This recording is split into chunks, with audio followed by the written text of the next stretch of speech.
to learn chapter 3, Kingdom Animalia. In lesson 2, you would have learned the first part of the kingdom classification.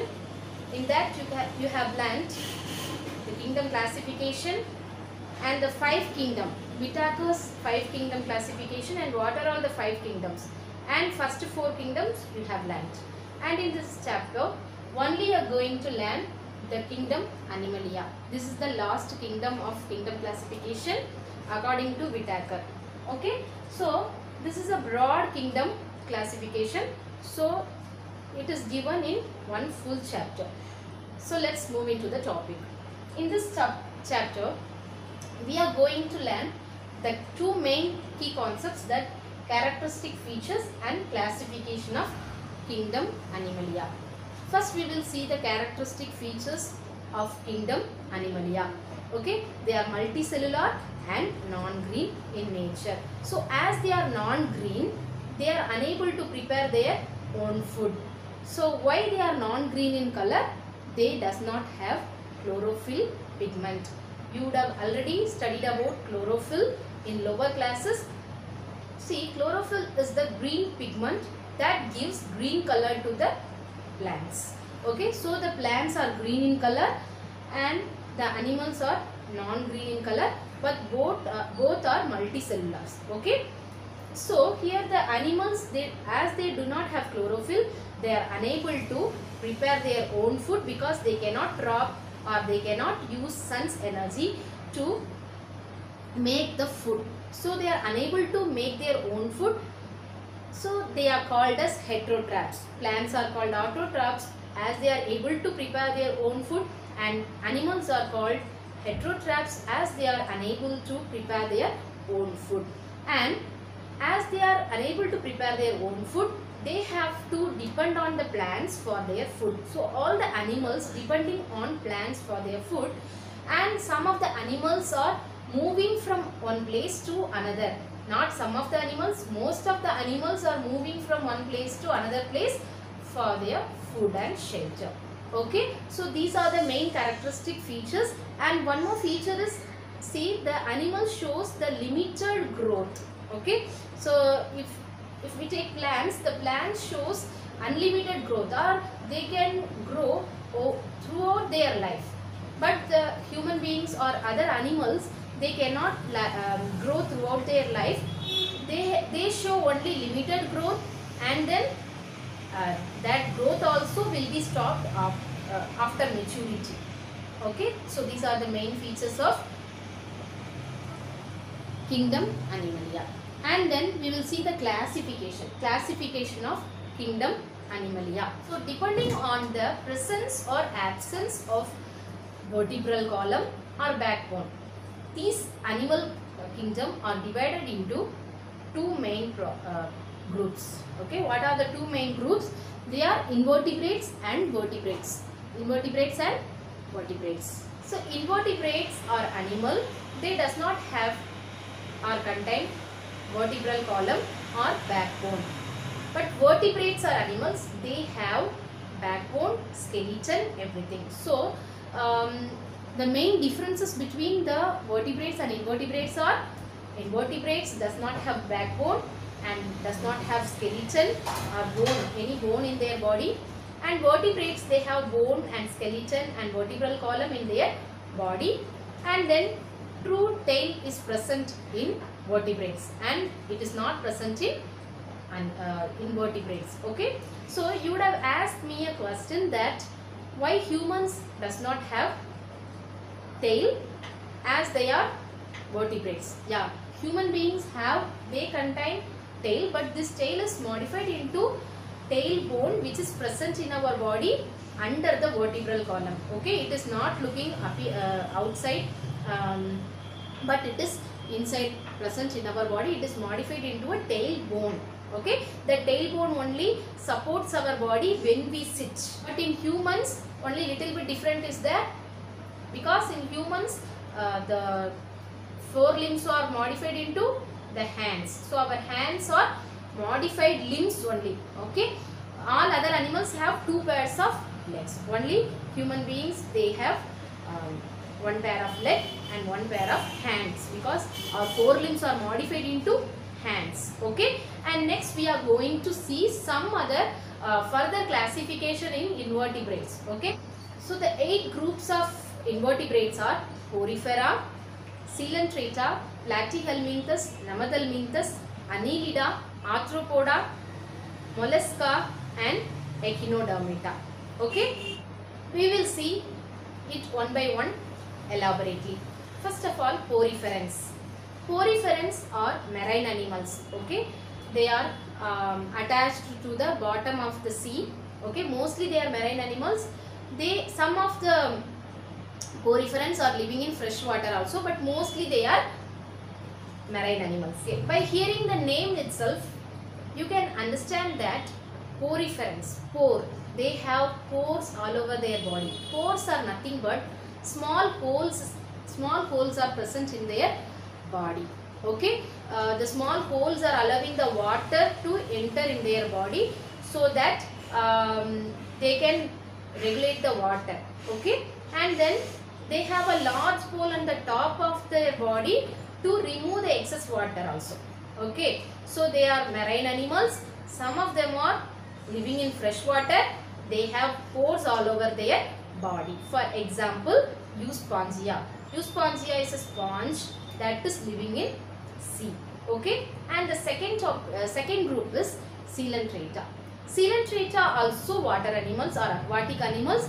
They are mostly living in marine water. Okay, some of them are free floating or some of them are attached to the bottom of the sea. If we see Poriferans, they are fully attached to the bottom and the bottom of the sea. But here the Coelenterata, some of the coelenterates are attached to the bottom of the sea and some of the coelenterates are free floating on the sea water. Okay, so these are the coelenterates. They have actually they have also pore in their body. They have sac-like structure, hollow sac, empty sac-like structure. At the top of their body they have a large opening. Okay, that opening is acts as their mouth. Their mouth is surrounded by finger-like projections called tentacles. These tentacles are used for catching their food. Okay, so some of them are free floating and some of them are attached to the bottom of the sea. Okay, for example Hydra. And next is Platyhelminthes. The Platyhelminthes are flattened. They have flattened body and they have thin body. They have a typical head. Okay, they have long, thin, flattened body. Okay, so they are mostly parasites and they are living in the host body and deriving their food from the host. Okay, so their body is segmented. The segments only absorbing the food from the host body. Okay, see for example tapeworm. Tapeworm is one of the best example of Platyhelminthes. These tapeworms are living inside the human body or intestine and absorbing the digestive food from our intestine. How they are entering in our body means, while the animals are grazing, sheep, goat are grazing, these worms entering in animal's body. Okay, but these infected animals, when they are eaten by the human beings, they are entering in our body. Okay, so these tapeworms, they can grow up to 5 meters length. They can grow up to 5 meter length. They are absorbing the digested food from our body. Okay, the next topic is Nemathelminthes or nematodes. These nematodes are, they have unsegmented body. In Platyhelminthes we have seen that they have segmented body, and Nemathelminthes they have unsegmented body, cylindrical, long, okay, thread-like structure. Some of them are thread-like structure. Okay, so they are also parasites. They are living in the host body and they are deriving their food from their body. Okay, for example threadworms. Next we are going to see about annelids. Annelids are animals or worms. They have segmented body. Actually their body structure is bilaterally symmetrical. What do you mean by bilaterally symmetrical? This bilateral symmetrical means, see, if they are cut into pieces, two pieces, left and right halves, they are both side, they are same in the both side. Okay, their body parts are same in the both side. That is why they are called as bilaterally symmetrical. Actually, human beings also, we are we have bilaterally symmetrical body structure. Okay, and then they have the well developed alimentary canal, that is from the mouth and the mouth to the anus. Okay, they have a well developed digestive system. Okay, and they have segmented body. Okay, and then they have one more special structure called nephridia. It acts as a kidney. How the kidney is removing waste from our body, like that nephridia removing the waste from the body of annelids. For example, earthworm. Okay, so the next broad topic is arthropoda. Arthropoda or arthropods. Okay, so arthropods, they have three main parts in their body: head, thorax and abdomen. Okay, so head area, they have a head area, and then thorax, that is in between, that is like chest area, and then abdomen, stomach area. Okay, so these are, they have jointed legs. Okay, they have jointed legs, and some of them are have wings also, and they are further classified into four main groups. Okay, according to their body structure, they are further divided into four groups, that are crustaceans, insects, arachnids and myriapods. Okay, so first we will see the crustaceans. In crustaceans are animals, they have joint, thorax and head. Their head and thorax area is joined. Okay, they have also paired legs, more paired legs they have. Okay, and then for example prawn. And then insects. Insects, if you see, they have joint legs. They have three or more than three joint legs, and then they have two pairs of wings also. For example, butterfly, okay, mosquito, housefly and all will come under insects. Insects' body is divided into three, as we have known already: head, thorax and abdomen. Okay, so they have two pairs of wings and three pairs of legs. And next we will see the arachnids. Arachnids are animals, they have 6 pairs of appendages. Okay, like legs, 6 pairs of legs. But why we are calling it as appendages? Because they are they have 6 pairs of legs, but all the 6 pairs are not used for walking. Okay, all the 6 are not walking legs.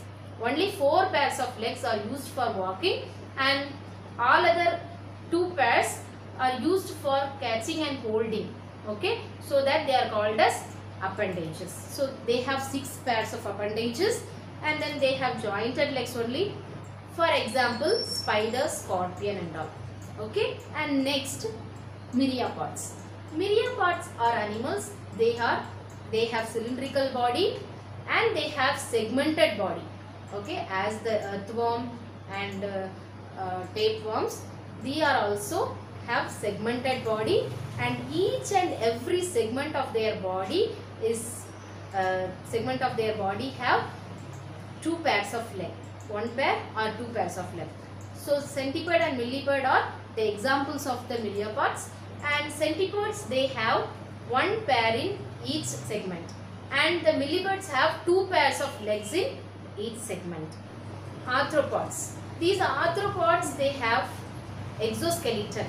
Exoskeleton means, see, we have endoskeleton. Okay, our skeleton is inside and that is covered by the muscles, but in arthropods it is little bit different. They have exoskeleton. It means their flesh is covered by muscle bones. Okay, that they have chitinous outer cover, that is hard outer cover made by chitin. Okay, and next, mollusca.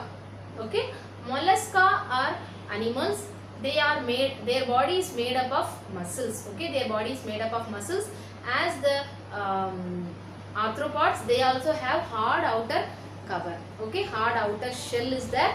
So inside the shell their body, muscle body is present. Okay, they have a muscular foot to move from one place to another, or for locomotion they have muscular foot. Okay, they have two antennae in their head, okay, to sense the outer world.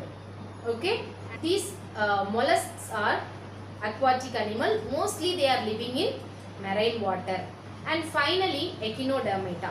See, echinodermata are animals, they have no distinct body structure. Okay, no head, no thorax, no abdomen.